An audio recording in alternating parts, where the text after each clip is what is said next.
Iabot ang iyong kamay kung may pagkakataon, kung tulong-tulong tayo, lahat makaaahon. Di ka nag-iisa, kay Ninong lagi kang may kasama. Kapit bisig lamang panalo ka.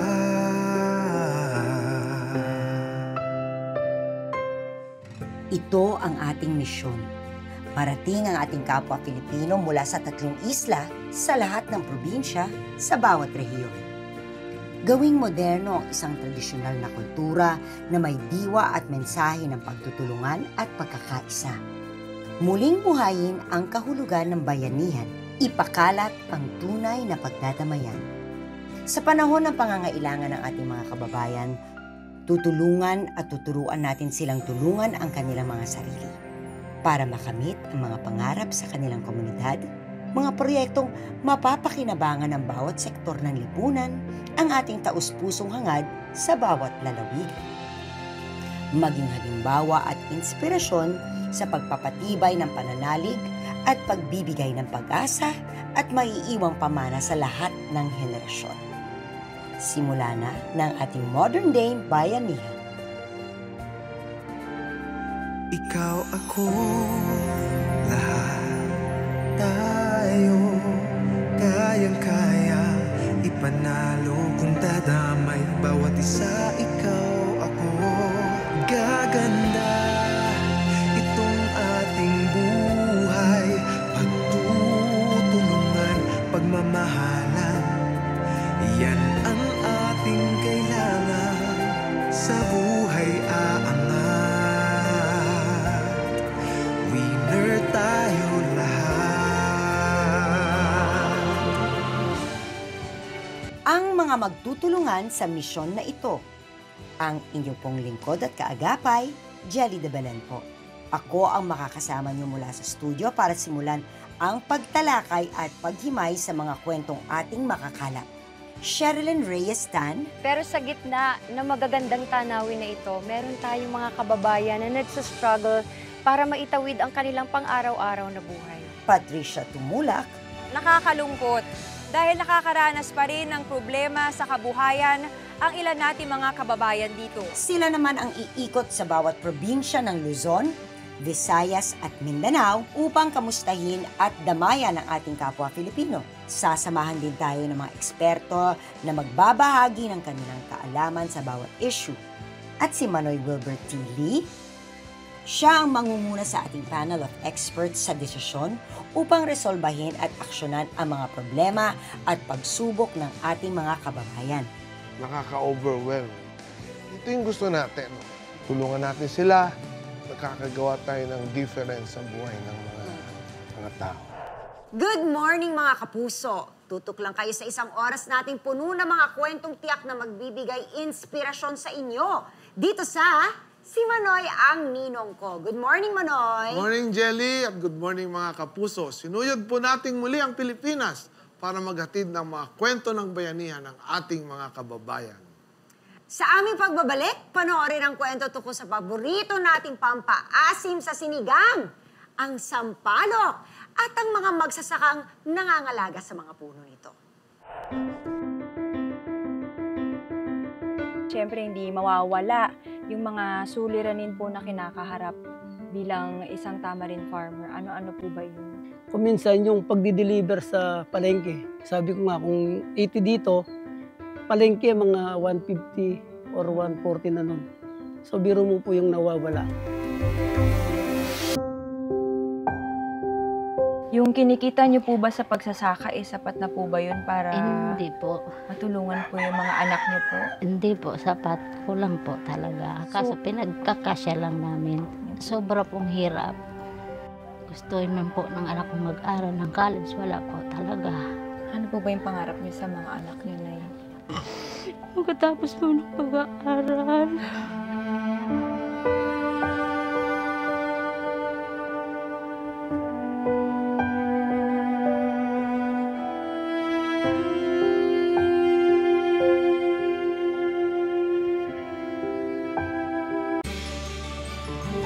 Ikaw, ako,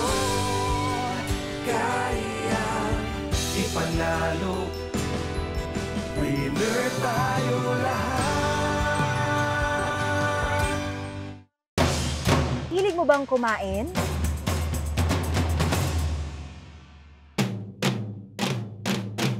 Sinigang na manok po. Masarap ang sinigang sa sampalok. Sinigang na hipon. Sinigang na baboy. Sinigang na bangus.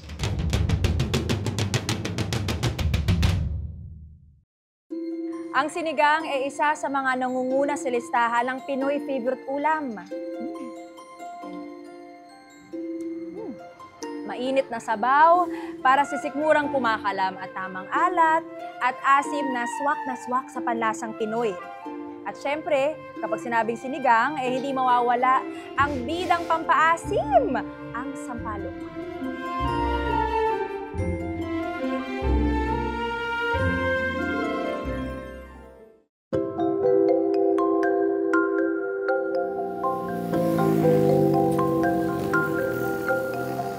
Dito sa Magalang, Pampanga, matatagpuan ang Pampanga State Agricultural University kung saan pinag-aaralan nila ang potensyal ng sampalok na maging iba't ibang produktong pwedeng mapagkakitaan.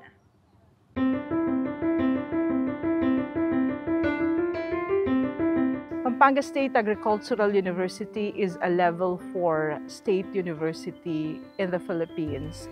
We are 3 in Central Luzon, that is Central Luzon State University and Tarlac Agricultural University. And our flagship commodity is, of course, tamarind. We have a lot of researches. We have yung sa sour tamarind, yun ay ginagamit doon sa sinigang mix. For our sweet tamarind, we sell yung fruits and yung tamarind juice na ini-improve pa namin para mas maging healthy siya. Also, we are looking forward na magkakaroon kami ng facility for that para ma-produce talaga namin siya and eventually i-commercialize siya because we also need that for the leveling of the universities in the Philippines, commercialization.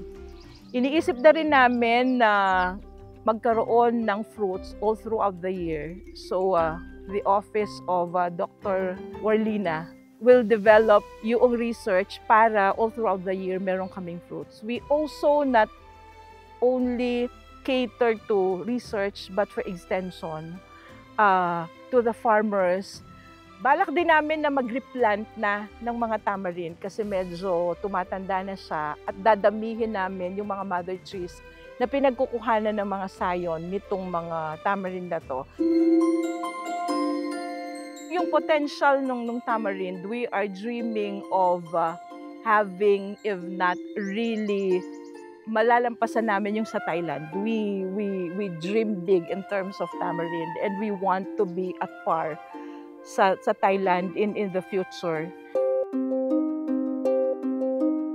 For our farmers, I think one of the challenges is how they manage their finances. Kasi yung mga inputs nila madalas mas mahal kesa doon sa kikitain nila. So in dealing with them, we not only tell them about the use of the technology, but we also offer short courses in financial literacy and management para all throughout the year hindi nawawalan ng sources ng income ang farmers. Bukod sa pagbibigay ng pagkakataong mapayabong ang industriya ng sampalok sa bansa, ang isinasagawang research ng Pampanga State Agricultural University ay nakatutulong din sa mga tamarind farmers sa pagbibigay ng dagdag na oportunidad para sa kanila. Kagaya na lamang ni Mang Ruel, isang tamarind farmer na minsan nang natulungan ng Pampanga State Agricultural University. Gaano na po ba kayo katagal nagtatanim ng sampalok? Actually, mga sampalok na nadaanan namin, tanim na ng mga magulang namin yon. Kaya nga meron ng malalaki, matataas na, hanggang sa naipagpapatuloy lang namin ngayon.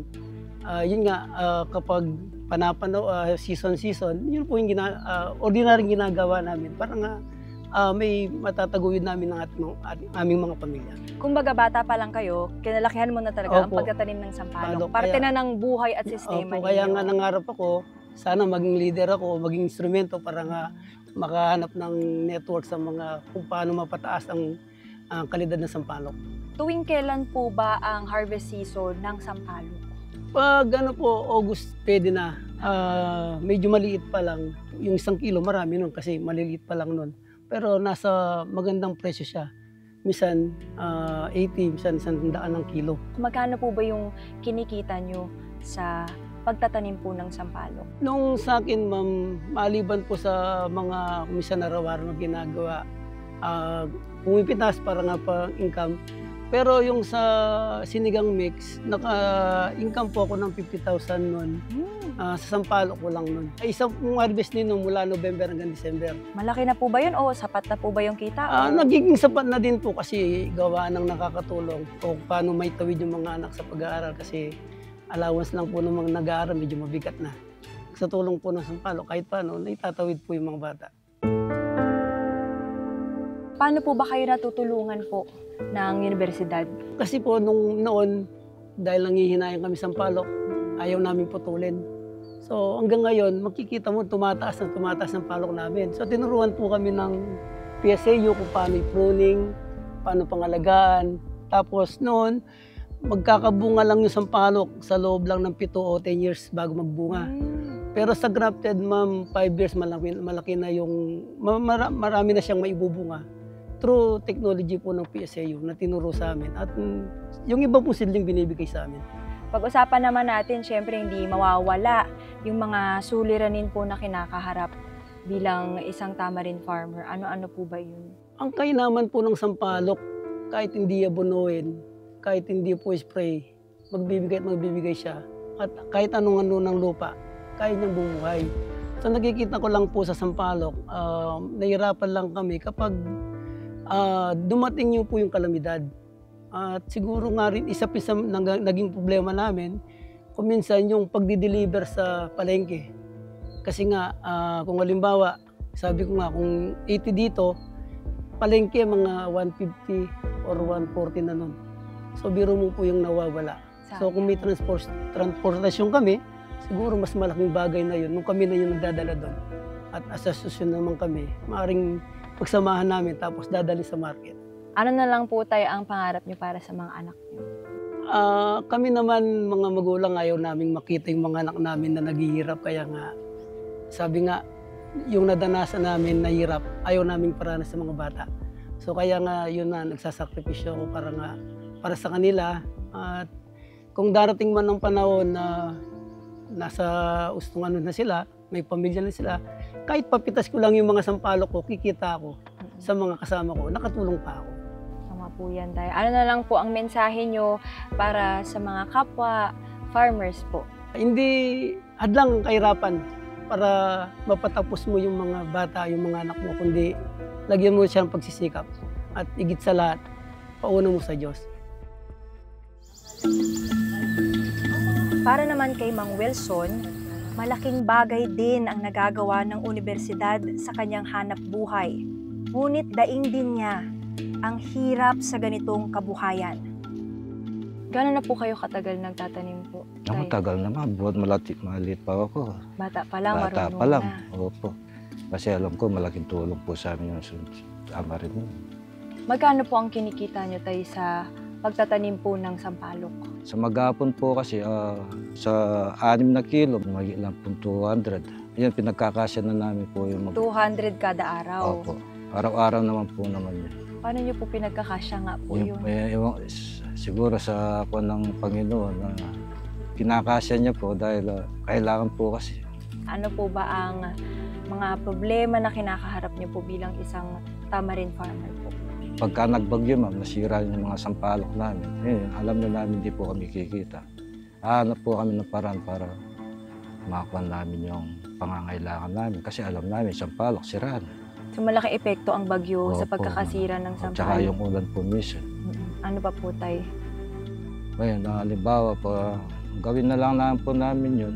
Magtatanim ka uli, susunod na lang po, mangutang ka na naman uli. Yan na lang po yung ginagawa namin po dito. Ano po kaya ang sa tingin yung solusyon para po sa mga suliranin na kinakaharap niyo po bilang tamarin farmer? Yan kami po, halimbawa po, meron kong gustong tumulong sa amin dahil kailangan talaga namin yung budget sa pagtatanim, pag-aalaga ng mga sampalok. Yun talaga marami pong, kaya hihingi pa kami ng tulong po sa mga pwede pong hihingi ng tulong sa amin. Ibibigay ng tulong, ganun po yung kailangan namin. Ano po bang tulong ang nais yung matanggap po? Minsan suporta lang po, hindi na masyadong malaki naman. Katantaman lang, halimbawa. Sa susunod naman po siguro taon, halimbawa makapag-harvest na kami, hindi masisira yung bunga namin, mababayaran na ako.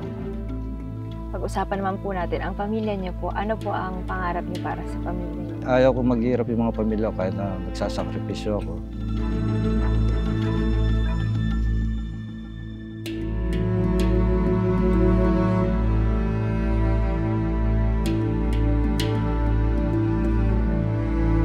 Mas maayos na pasilidad at karagdagang kagamitan para mapagaan ang pasanin at mas mapayabong ang kanilang ani. Ito ang kanilang kahilingan. Yan ang kwentong aking tinutukan dito sa Si Manoy ang ninong ko. Balik muna tayo sa studio, Jelly, mga panel of experts at Manny Wilbert. Salamat, Patricia. Parang ang sarap ng pagkain mo dyan ng sinigang. Sana mapadalan mo kami ng sample. Common ang puno ng sampalok sa atin at nandyan na nga sa Pampanga ang malawak na taniman nito. Nakita natin ang iba't ibang produktong mula sa sampalok, pero bakit nga ba hindi natin kayang pantayan ang level ng Thailand? Para tulungan tayong sagutin yan at kung anong mga pwede pa nating gawin. Kasama natin ngayon si Miss Mary Michelle Kiambao, Provincial Science and Technology Director sa Pampanga. At si Miss Warlina M. Guzman, Head ng Tamarind Research and Development Center, Pampanga State Agricultural University. Kasama natin sila ngayong umaga. Magandang umaga po sa inyo. Magandang umaga po. Magandang umaga. Bakit nga ba hindi ganun kalaki ang industriya ng sampalok sa Pilipinas? I mean, if you think about it, ang daming pwedeng gawin sa sampalok. At saka tayong mga Meron Pinoy. bang industriya ng sampalok sa Pilipinas? Meron po. Meron. Actually, Ngayon ko lang narinig eh. Opo, sa Central Luzon. Maliban sa kinakain nating candy at Yes, saka sa sampalok na nilalagay sa Kasi sinigang. karamihan, di ba, puro galing Thailand. Opo. Actually po, yung Pampanga State Agricultural University, nagkaroon ng inspirasyon na magkaroon ng research pagdating po sa Tamarind. Kasi mismong doon sa Magalang, yung katabing munisipyo which is Sarayat, ay may mga sampalok farmers po tayo doon. Also in northern Ilocos region, tsaka yung sa Cagayan.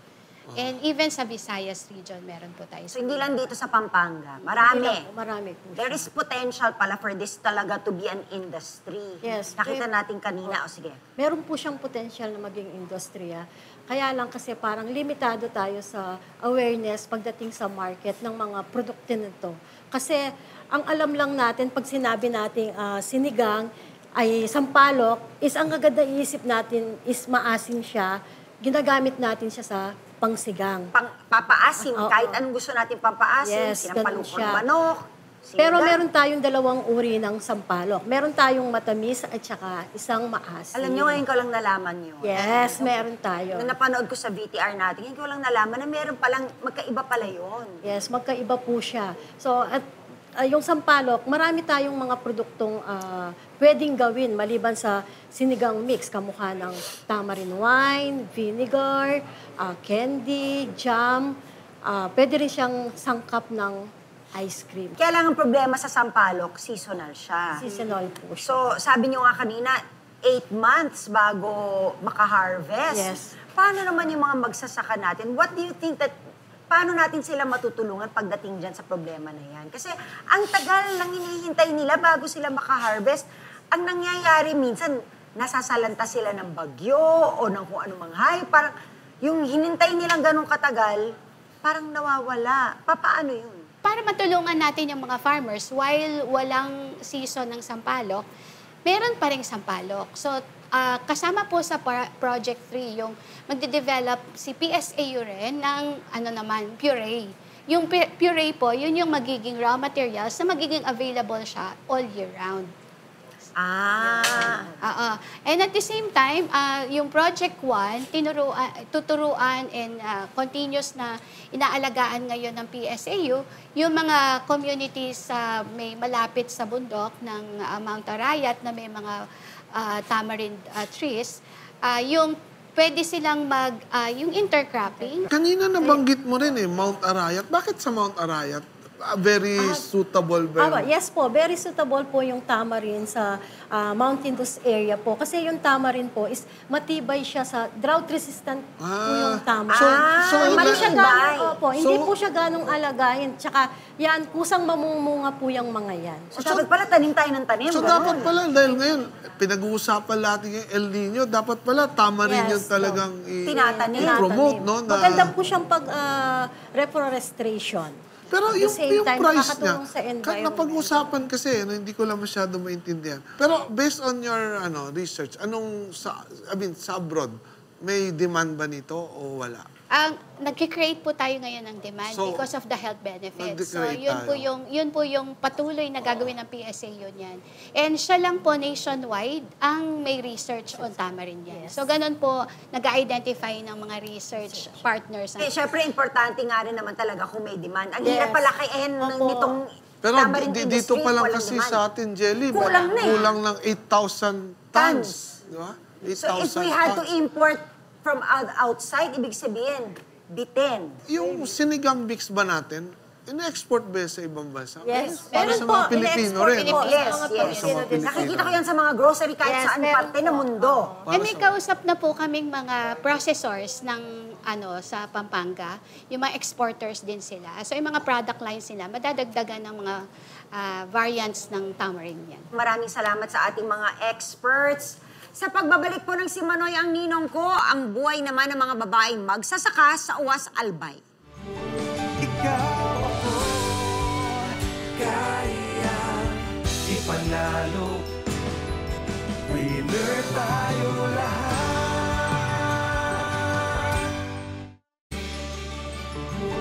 Ikaw ako, kaya ipanalo. Winner tayo lahat.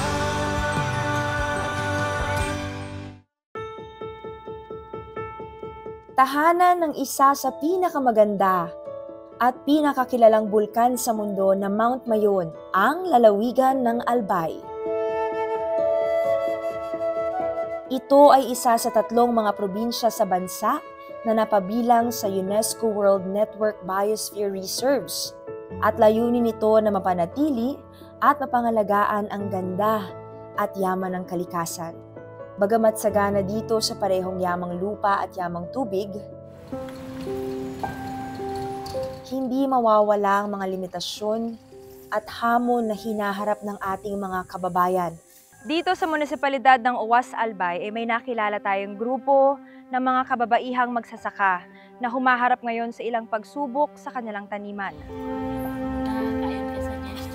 Ako po ang president ng Women Planters of Tablon. Nagsimula po kami 2020. Parang naging rule na po ng Women Planters yung matulungan po kung may mga estudyante po yung mga member. Mayroon po kaming educational assistance para sa mga member, medical assistance, at saka po doli tupad. Marami pong problema pagdating sa pagtatanim kasi yung iba po wala talagang lupa na sariling sinasaka, nakikisaka lang sila. Once na pinaalis na sila, wala na silang sasakahan. Tapos po, syempre, pag wala ka naman puhunan, hindi ka rin po makakapagsaka. Hindi lang po peste, minsan po yung mga nakakawalang kalabaw, baka, kambing. Yung mga pananim namin, napipirwisyo talaga, sir. Sayang na po yung pagod namin, yung puhunan, kakainin lang ng mga kalabaw. Hindi naman po kasi nagpapabaya yung mga katulad namin. Minsan pag may ekstrang pera, yung iba bumibili ng mga tuyo na paninda. Minsan kahit ano-anong nilalako nila. Lahat na lang po ng paraan ginagawa ng mga taga dito sa amin para siyempre masurvive. Isa si Aling Ellie na matagal nang nagsasaka dito sa Barangay Tablon. Kagaya ng karamihan, hangad niya na magkaroon ng iba pang maaaring pagkakitaan bukod sa pag-ani ng kanilang mga bunga. Kamusta po ba ang buhay bilang isang magsasaka po at bilang isang miyembro po ng Tablon Group? Medyo mahirap po kasi na maghapon po kami nagtatrabaho. Tapos minsan po, pag naulan, naabot din kami ng ulan. Pag nadadaanan naman ng mga gaya ng bagyo, yung mga naitanim po namin, nasasayang. Minsan po kasi medyo matumal din yung ganyan sa panahon po. Pag sobrang init, sobrang ulan, wala din pong magandang pitas yung mga tanim namin. Sapat na po ba yung kinikita nyo sa Hindi. pagsasaka para matulungan po yung mga anak nyo o pamilya nyo? Hindi po sumasapat eh. Minsan yung namin, style namin pare-pareho dito sa Tablon, iuutang muna namin tapos pag na kami ng mga tanim namin, pambayad utang na lang. Hanggang mapaikot at Opo. mabayaran lahat. Sabi nyo nga po, minsan matumal ang bentahan sa pagsasaka. Meron po ba kayong alternatibo pang pinagkakakitaan? Wala na po. Yun lang. Nakaasa lang kami sa pagtatanim talaga. Pag halimbawa po, wala kaming ani, yun, yung presidente namin, mag-ambag-ambag muna tayo kasi wala tayong nakuha sa tanim natin. Minsan, yung iba naman nagre-reklamo. Akala ko ba, wala tayong ambagan. Ay, wala tayong magagawa kasi wala tayong ani. Ano po ba ang inaambag mo, Nay? Gagaya po ng pagbubungkal ng lupa, tapos yung pagtatabas ng mga damo. Nagbabayad po kami sa kasi di namin kaya ng mga babae. Nagbabayad kami sa lalaking magbubungkal ng lupa gamit ang kalabaw. Kumukuha pa kayo ng taga-bungkal gamit para may mataniman kami. So naglalabas pa po kayo ng pera. Minsan, Sapat po ba yun para sakita ninyo o mas lugi po kayo, Nay? lugi po kami. Pangarap ko po na sana magkaroon ng ibang pagkakakitaan, yung maganda naman na para makadagdag sa mga namin, para makatulong na din sa pamilya namin.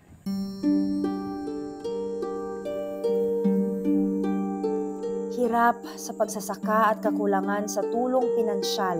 Yan din ang hinaing ni Aling Emma na nangangarap para sa mga anak niya. Kamusta man po ang pagiging miyembro po? Okay naman po. Mahirap, nagtatrabaho, kahit maulan. Yung kinikita niyo po ba sa pagsasaka, sapat na po ba yun para Hindi po. matulungan po yung mga anak niyo po? Hindi po, sapat. Kulang po talaga. Kaso pinagkakasya lang namin. Ayun nga po, Nay, paano niyo pinagkakasya? Kung alimbawa po, mangungutang muna kami para may makain. Pag may binabayad lang namin. Sobra pong hirap. Gustuin man po ng anak kong mag-aral ng college, wala po talaga. Ano po ba yung pangarap niyo sa mga anak niyo, Nay? Magkatapos po ng pag-aaral. Walang Yun lang po para makaharap sila ng magandang trabaho.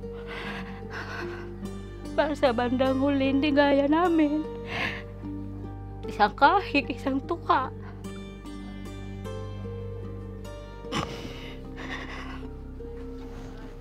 Gusto ko man po itong gamot, wala po talaga. Yan nga po, Nay, napansin ko, may bukol po kayo sa... Ano po bang nangyari sa leeg na, Nay? Hindi ko po alam. Sabi po ng mga matatanda, yung binat lang yung sa pagtatrabaho sa bukid. Subsub po sa pagtatrabaho? Opo. Ni minsan po ba, napacheck up niyo po ba yun? Pina-check up ko naman po. Kaso, wala akong pambili ng gamot. May iba pa po ba kayong pinagkakitaan bukod sa pagsasaka, Nay? May konti naman pong nyog dyan dito po dyan taniman namin. Tenant lang po kami. Sa nabanggit niyo po mga pagsubok kanina na kinakaharap niyo araw-araw, saan po kayo kumukuha ng lakas po? Sa Panginoon po. Sana naman po makaangat naman kami kahit konti. Kaso wala talaga po, madam.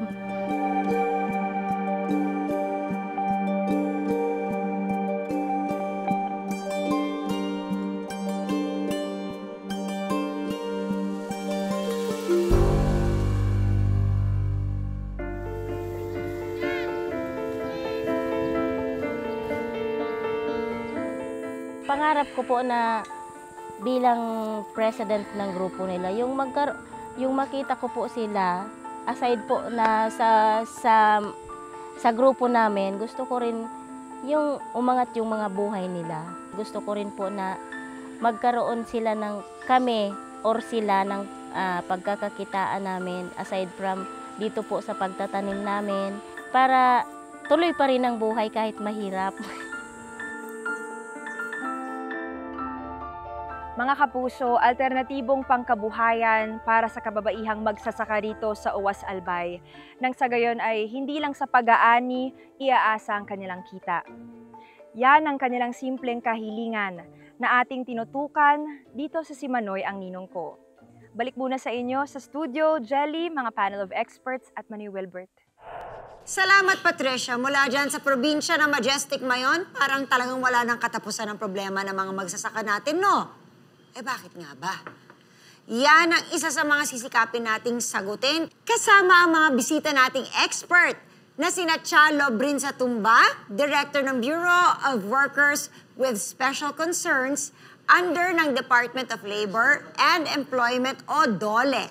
At via Zoom naman ang Vice Mayor ng Uwas Albay, si Vice Mayor Hector Loyola. Magandang umaga po, magandang umaga. Magandang umaga, Vice, magandang umaga. Magandang umaga Kong, magandang umaga, Ma'am Jelly. Yes, Vice Mayor ng Uwas Albay, si Hector. Kausapin muna natin ang ating bisita, si Miss Cha. Kanina, pinag-uusapan natin yung mga tamarin farmers ng Pampanga. Ngayon, eto naman mga kababaihang magsasaka sa Uwas Albay. Bakit parang hindi matapos-tapos ang problema ng ating mga magsasaka? Samantalang, sila ang nagbibigay ng ating kinakaing pang-araw-araw, tapos sila naman ang nahihirapan sa buhay. Paano po ba ito? Magandang umaga po, Miss Jelly, Manay Wilbert. No? Salamat po sa imbitasyon. Actually, talaga pong malaking challenge no, ang agriculture sa bansa. Actually, 60% ng ating ekonomiya ay nasa agrikultura at talagang yung mga magsasaka natin ay una, kaya nahihirapan dahil kagaya ng sinabi kanina ng Presidenta ng Women Association, no, hindi sa kanila yung lupa na kanilang... Malaking bagay yun, hindi malaking ba? Bagay po yun, no, yung trabahador sila. Yung iba naman, kung may lupa, maliliit lamang. So kung may mga ani sila, ay kukonti lamang ito. Ang nakukuha nila. At yung mga produkto po, pumapasok din po, I'm sure alam ni Manay Wilbert, yung mga traders natin, no? Kaya nga po, isa sa mga pangunahing programa ni Presidente, yung Kadiwa ng Pangulo, na ito po ay sama-sama ng Department of Agriculture, Talagang pinupush din natin ito. Talagang gusto natin itong ma-institutionalize. Yes, ano po to? Kadiwa. Kadiwa. Yes po. Meron po kaming tinatawag no DOLE Integrated Livelihood Program or Kabuhayan Program. Ito po ay pwedeng mag-avail ang individual or grupo at marami na po tayo mga women's organizations, mga farmers organizations na nag-benefit dito. Ang nakikita po namin na pwedeng tulong dito sa mga grupo na kababaihan, actually pwede po kasi siya Manoy Wilbert na individual, no? Pero maganda rin po kung grupo eh. Yes po, pwede silang i-organize. Total may presidente na baka matutulungan siya ng DOLE para mabuo talaga ma-formalize at maging isang workers organization siya para maka-avail siya ng iba't ibang programa at serbisyo namin. At mas malaki po ang pwede namin mabigay na kapital. Halimbawa po, pag individual kasi, up to 30,000 lang na ang binibigay na tulong. Na raw materials po or capital or equipment. Hindi so po in cash. kind yan, in kind? Yes po, in kind. Pero kung siya po ay grupo, kung sila po ay 50 and above, up to 1.5 million po. Ang sa grupo? Sa grupo. Na worth 50 and above? Yes po. So, ganun din, 30,000 din. Pero dahil po it's in the form of materials or equipment, pwedeng makabili ng mas mga malaki. Pero, Director, ang tanong ko dyan, kasi ito, even doon sa plenaryo, ito ay tinuligsa ko na. Yung marami nga tayong programa, pero pag mag-a-avail na, kilo-kilometro naman yung requirement. No? Parang ayaw, pakitang tao lang, ayaw naman natin talagang ibigay. No? So, ano bang... Para ba simplify yung mga hinihinging requirements? Kasi ang sinasabi ko, simplihan, ibigay talaga dahil pera ng taong bayan. Yes, Manoy Wilbert, kaya nga po nung tumugon po yung DOLE doon sa panawagan nyo no, na last year po, inirevise namin yung aming guidelines sa DILP na in-streamline namin ang requirements. Ngayon po, pag mag-a-apply po, kailangan lang po ng kahit anong ID at yung profile form, no? And then, tutulungan na po sila ng aming mga tao sa probinsya kung ano ang gusto nila na nature ng project, ng livelihood project. Meron ba tayong pwedeng ibigay na ibang alternative livelihood para kabuhayan. dito? Kabuhayan. Na hindi lang hindi lang ito kasi talagang napakalaking issue, no? Lalo na may El Nino, lahat hindi lang yung hindi kanila yung lupa. So paano ba mako-complement hindi natin ito masusolusyonan agad-agad niya. So ang gusto ko actually ditong tutok ano ba yung pwede nating ibigay sa kanya? Maliban sa pagsasaka. Oo. Siguro ang tanungin natin dito, Jelly, yung Vice Mayor. si Vice Mayor ng OWAS. Opo, magandang umaga po. Magandang umaga ulit, Ma'am Jelly. Maganda yung talakayan kasi una nagpapasalamat kami sa OWAS na naikonsidera na maipalabas naman yung sitwasyon ng mga kababaihang magsasaka rito sa amin.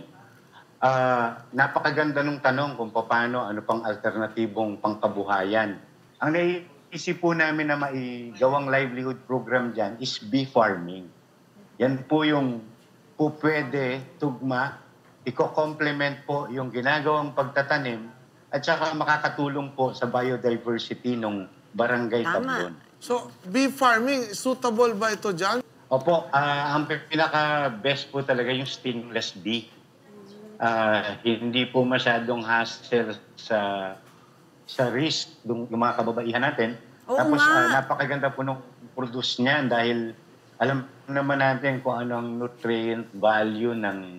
nutritional value ng honey. At saka yung pinaka-importante, they will become pollinators ng mga coconut. Hindi lang po yung kababaihan ang matutulungan natin, kundi yung mga magsasaka natin magniyog. Kasi tataas po yung produksyon ng niyog. Babagay ba ito sa environment dyan? Do they have the space dyan sa Pwede UAS? ba ito? Opo, napakalaki ng lupa sa Barangay Tablon.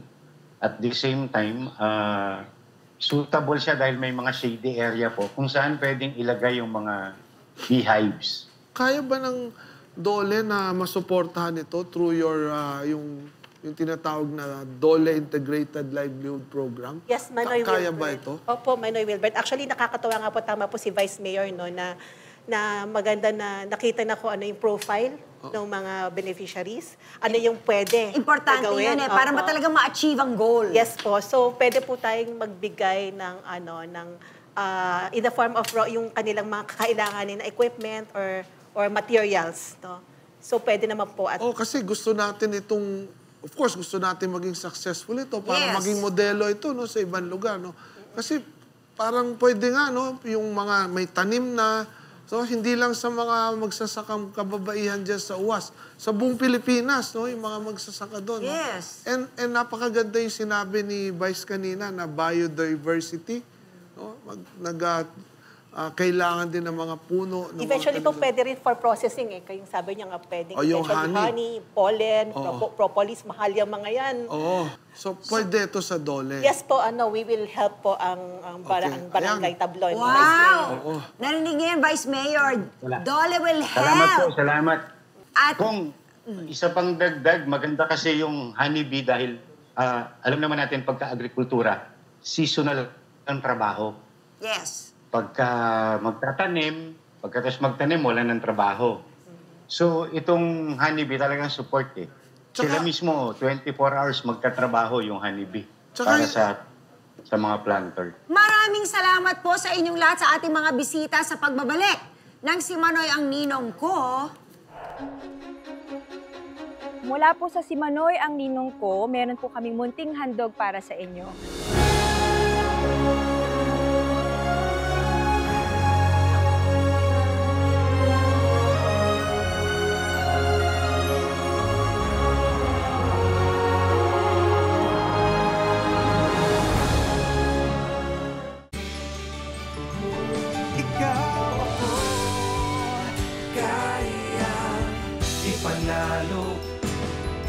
Winner tayo lahat.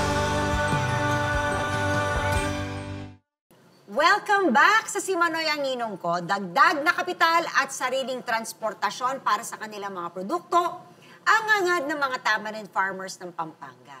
Sa naging diskusyon natin kanina, Manoy Wilbert, ano ba sa tingin mo talaga ang magiging effective way to help them? Nagulat ako actually na meron pala tayong ganito, no? Yung shortage ng tamarin na tinatawag na tamarin industry. Hindi siguro natin pinapansin, no? Dahil normal sa atin na kumakain ng sanay na sanay lang sinigang, tayo. No? Sinigang, no? Yung normal, no?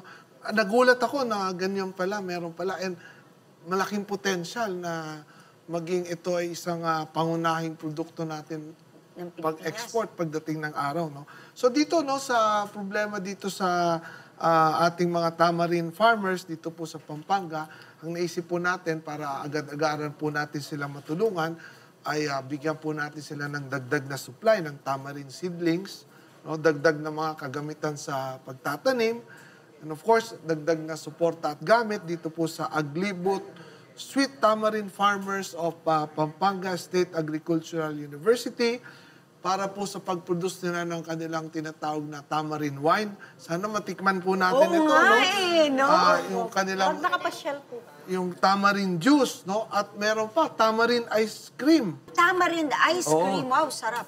Ito ay talagang tutulungan natin para mapaunlad po natin ang kanilang samahan at kabuhayan, no? Alam mo, Jelly, yung nakarang episode, ang isang tinalakay natin, yung coconut industry, no? Yes. At tayo rin yung actually ang naging principal author dun sa Philippine Salt Development Act, no? Philippine Salt Industry Development Act, kung saan gusto natin buhayin yung industriya ng asin uli natin. Siguro itong tamarind industry, isa ito sa kailangan ko talagang tingnan din, kailangan natin tingnan, at kailangan natin bigyan ng karagdagang suporta. Kasi tayo naman na nasa pamahalaan, and even yung programa natin, gusto natin na yung mga ganito, tayo po yung maging kanlungan nila, tayo magpapayong, habang sila ay walang payong, no? Tayo ang takbuhan nila, kumbaga, no? So, doon sa mga ganito na may nangangailangan, meron pong mga ibang industriya, nandito lang tayo, Jelly, no? Pwede sila lumapit sa atin, no? Especially dito sa mga tamarind farmers natin sa Pampanga. Yes. Anytime, pwede po nila tayong puntahan. Nandito na, tayo pupuntahan natin sila para alalayan at suportahan. Salamat, Manoy. Panoorin naman natin ngayon ang turnover ng tulong ng ating programa para sa mga tamarind farmer ng Pampanga. Mga kapuso, nandito pa rin ako ngayon sa Pampanga State Agricultural University. At kasama ko pa rin ngayon si Tatay Ruel, Tay Wilson, Ma'am Annette, at Ma'am Warly. Okay, kamusta? Kamusta kayo dyan?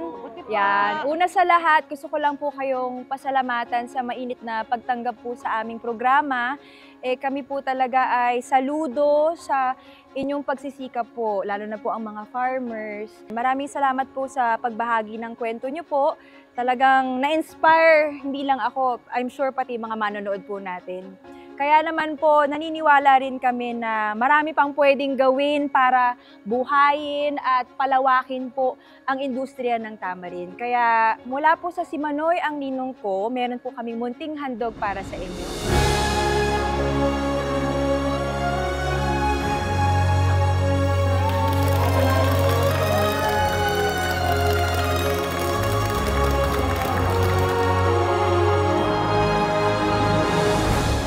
Tanggapin niyo po ang aming chest freezer para sa inyo po, para sa PSAU.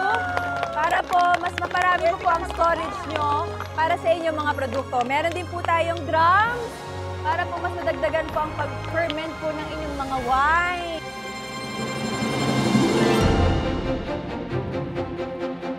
Tanggapin nyo rin po ang gas stoves. Meron din po tayong ice cream makers. Sakto po sa tag-init ngayon, di ba? Mas marami rin po ang paggawa ng mga ice cream ninyo. Yay! Congratulations po, ma'am! Thank you! Siyempre, meron din po tayong munting handog para sa ating mga talagang masisipag na farmers. Ito po, mula po sa Si Manoy ang Ninong Ko. Tanggapin niyo po ang aming mga shovels!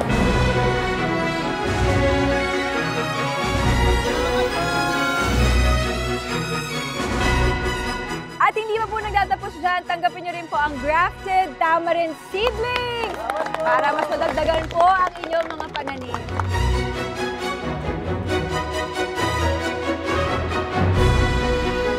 Simulan po natin ang mensahe kay Tyruel. Sa pagkakaisa po at pagtutulungan ng Mount Arayat Tamarind Growers, kami po nagpapasalamat sa ating mahal na Congressman Wilberti ng Agri-Party List. Salamat po ng marami. Bumubuo po dito sa nagbigay ng biyaya po sa amin. Tapos sa pangunahan po ni Ma'am Pat, maraming salamat po. Welcome po, Tay. Welcome po. Sa ngalan po ng buong Pampanga State Agricultural University, salamat sa show. Si Manoy, ang ninong ko, kay Congressman Wilbert Lee, kay Miss Patricia, at sa lahat ng bumubuo ng show. Malaking tulong po ito sa production namin ng tamarind. At sana makabalik kayo dito para matikman ninyo kung kaano yung gagawin ni Ma'am War out of what you donated to us. So we are really thankful here in Pampanga State Agricultural University sa buong grupo. Maraming salamat po. Huwag kayong mag-alala, aalagaan ni Ma'am War itong lahat ng mga to. Thank you. Thank you, Ma'am Annette. Babalik talaga kami. Yes. Mas maraming rason para bumalik ulit sa inyo. Titikman ko yung ice cream, yes. Ha?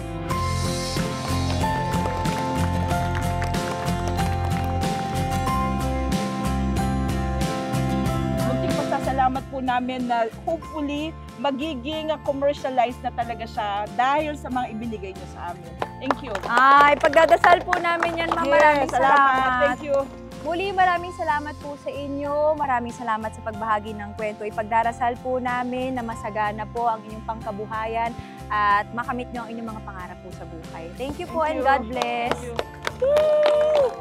Back to studio muna tayo. Manoy Wilbert.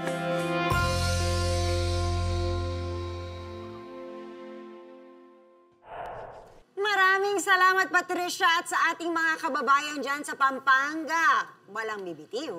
Magbabalik pa po ang Si Manoy, ang ninong ko.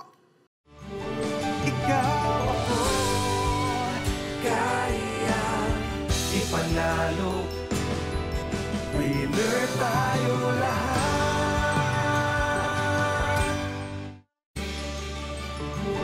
Ikaw ako, kaya ipanalo. Winner tayo lahat. Alternatibong pagkakakitaan naman ang hangad ng mga kababaihang magsasaka sa Uwas Albay. Ano ang take niyo dyan, Manoy Wilbert?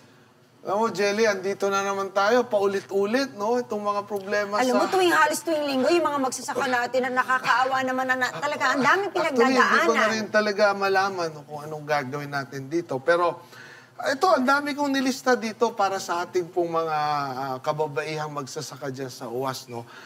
May season na lang kasi yung pagtatanim. Pagkatapos ng magtanim ka, wala ka na gagawin. No? So, ang naisip natin dito, at gaya rin ng suggestion ni Vice dito na bigyan natin sila ng alternative, no? Yung naisip niya ay yung bee farming, no? At ito raw ay suitable, no? Pwede doon sa lugar na sa yun. Sa environment malaki, nila. No? At sa environment. So, naisip natin, para matulungan kaagad-agad natin sila, actually, ang dami kong nalista dito, bibigyan natin sila ng mga panimulang kagamitan para sa bee farming, no? Dami nito, mga medium high body frame foundation. Hindi ko na po isa-isa nito. It's a whole batch of stuff that they're gonna need. Ang dami, oo. So, bibigyan po natin sila mga bottling equipments para po doon sa pagbobotelya ng honey nila and everything, no? Yung mga honey bucket and everything, extractor, no? Nandito, no? So, pero simula pa lang ito kasi ang gusto talaga natin dito, Jelly, Director, ay palawakin yung oportunidad para sa kanila, no? Gusto natin na maging business-minded sila, no? Yes! Talagang, ang focus nila ay kabuhayan na negosyo, no? Para umangat ang buhay nila, no? Yung pong magkaroon sila ng dagdag na kita, no? Kasi, alam mo, yun ang lagi nating tutok, Jelly, no? Yung dagdag na kita, tiyak na kabuhayan, dagdag na trabaho, makapaghain sila ng sapat na pagkain para sa kanilang pamilya.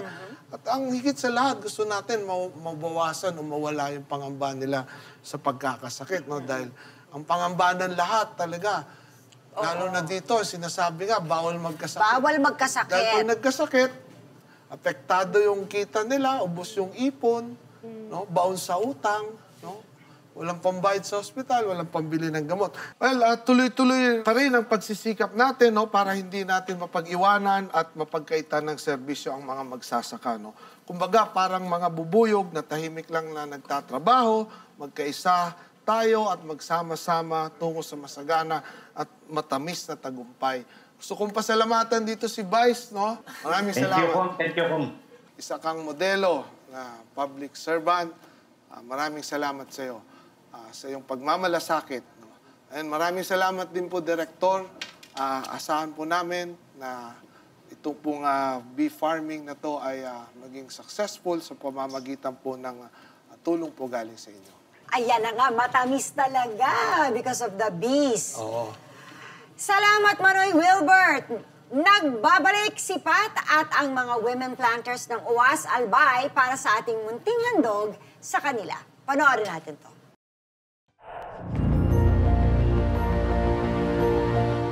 Mga kapuso, nandito po tayo sa Barangay Tablon sa UAS Albay. At kasama pa rin po natin ang mga women planters grower. Yay! Ayan.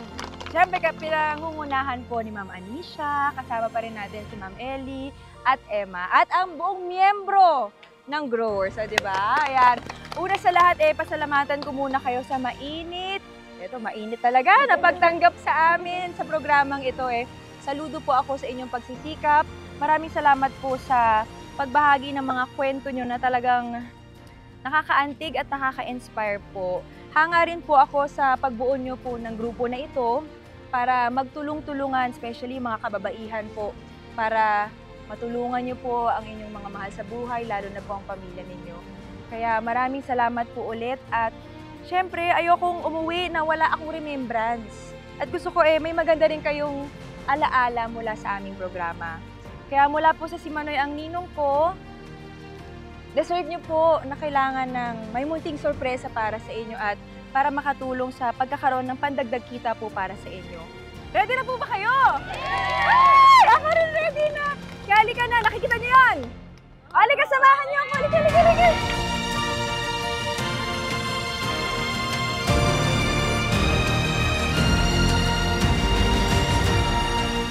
Nandito tayo ngayon sa 3GB Farm kung saan kasama natin ang isa sa may-ari, si Sir Henry. Magandang araw po, sir. Magandang araw sa ating lahat.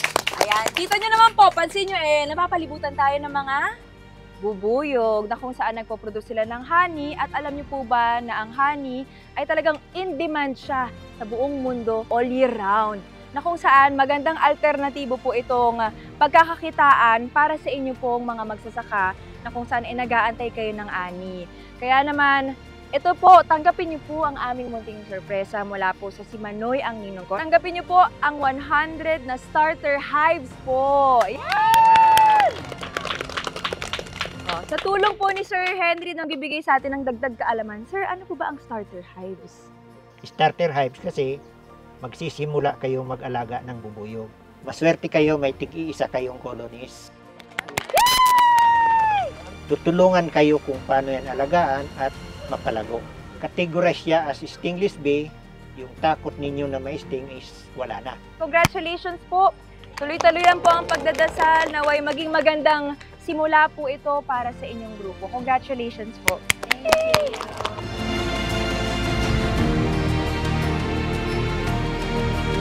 Papasalamat po kami sa Diyos na may mga ginamit po siyang tao para matulungan po. Kay Kong Wilbert Lee po, salamat po. At saka po kay BM Hector Loyola po kasi po siya yung nag-endorse po sa amin para mapunta po kami sa programa niyo po. Maraming salamat po. Malaking tulong po ito sa amin. Maraming salamat po sa bigay niyo pong tulong na karagdagang pagkakakitaan ng aming grupo. Magkakaroon po kami ng karagdagang kita.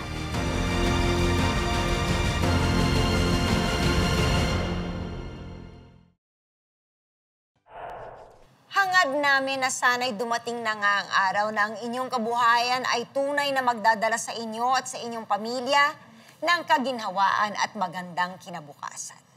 Manoy Wilbert, ano ang iyong words of wisdom? Jelly, iba-iba ang panlasa, ang lasa ng mga yugto ng ating buhay. No? May mapait na mga trahedya, may matabang o maasim na mga kabanata, at siyempre, meron ding matatamis na tagumpay. Pero sa lahat ng ito, ang mahalaga, ikaw, ako, tayong lahat, hindi nawawalan ng pag-asa. Patuloy tayong maghahanap ng solusyon ng mga problema. Tandaan natin, we deserve better and we should demand better. Lagi lang tayong magsikap, magmalasakit sa isa't isa, at sama-samang lumaban para malampasan ang hamon ng buhay. Kailangan lang tayong magsama-sama. Pag tayo magkakasama, lahat ng laban kayang ipanalo. Hanggang maging winner tayo lahat. Yes! Perfect! At maraming salamat syempre sa ating mga kapuso na tumutok ngayong umaga sa pagsama sa amin. I-follow niyo po kami sa aming official social media accounts sa FB at si Manoy ang ninong ko, sa IG at TikTok ang ninong ko.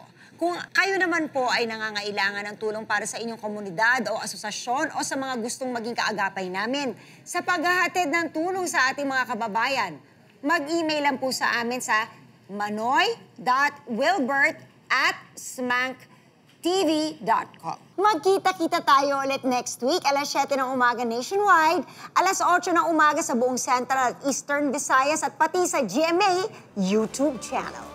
Bye, everybody! Salamat! Lahat tayo kayang-kaya ipanalo kung dadamay bawat isa.